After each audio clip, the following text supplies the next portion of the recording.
Hey everyone, Budget Nerd here. Check out this projector screen from Elite Screens. They have some interesting frameless screen options that maybe we can check out one day, but for the time being they sent over this, the Yardmaster Sport. A projector screen may not be the nerdiest thing in the world, but it can be a very important part of your nerdy setup. Let's check it out.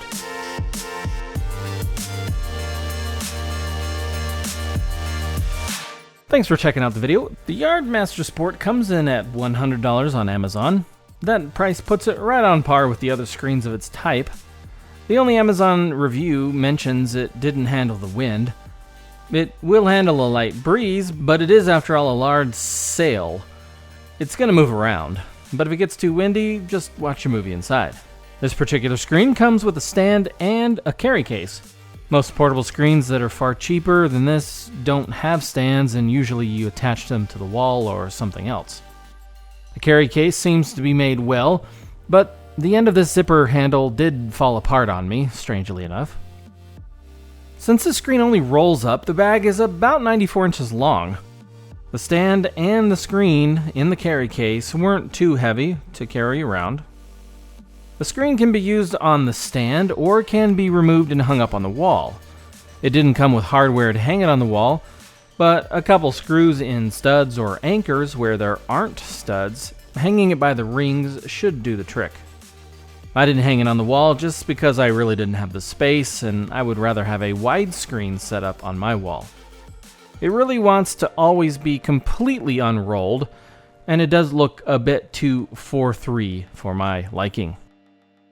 It's pretty easy to set up. You need to open the legs and tighten the hand nut, pull up and out on the 2-wire hanger thingies, and then you can unroll the screen and run the cables through the hanger thingies.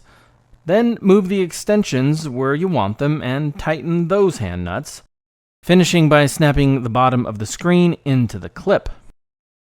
Completely unrolled and hung up, the screen is 87 inches wide, 65 inches tall, and 108 inches diagonally. When set up as low as it can go, it's about 16.5 inches off the ground, and the top is almost 84 inches. When extended up about as far as it can go, it's about 27 inches off the ground and is about 93.5 inches at the top.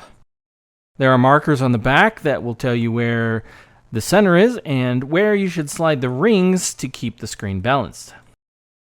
I tried rolling up the bottom so it would be more of a widescreen.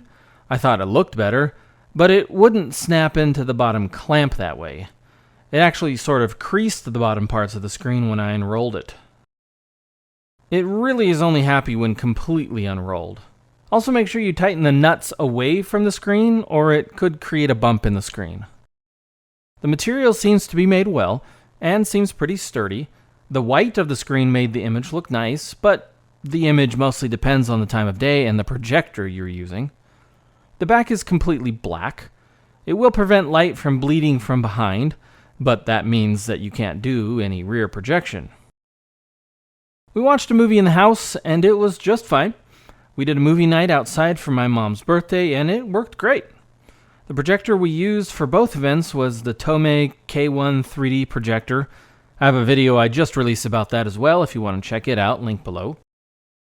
Should you choose to use it outside, pull off the rubber bottom, and there's a stake that you can use to stake it to the ground. Should you need more support, it comes with 3 stakes for the legs. You won't want to leave it outside, though.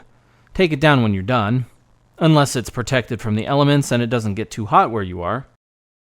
The few things I didn't like were the aspect ratio, as mentioned, and the fact that you usually had to hang it up that way.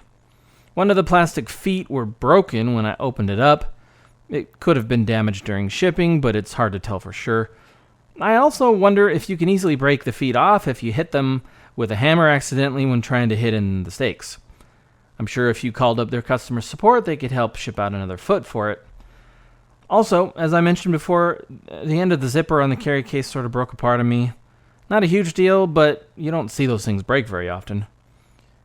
If you must have a wide screen or the length of the bag is an issue, then maybe check out their other options, smaller options maybe, or another brand entirely. But if these things don't bother you, it seems like a decent option. or at least one to consider.